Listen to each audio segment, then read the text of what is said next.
How to see last online in Roblox. Hello everybody and welcome back to our channel.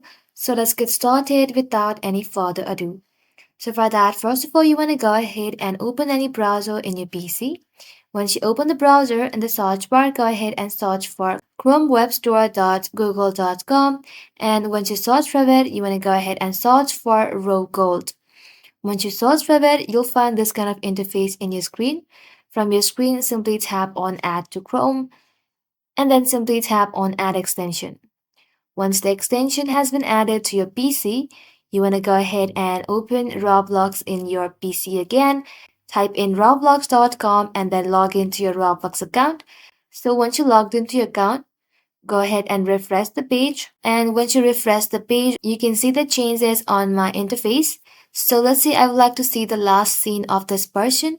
Tap onto it and you want to go ahead and scroll all the way to the bottom and then you'll find your last scene right over here. You can find it under current active.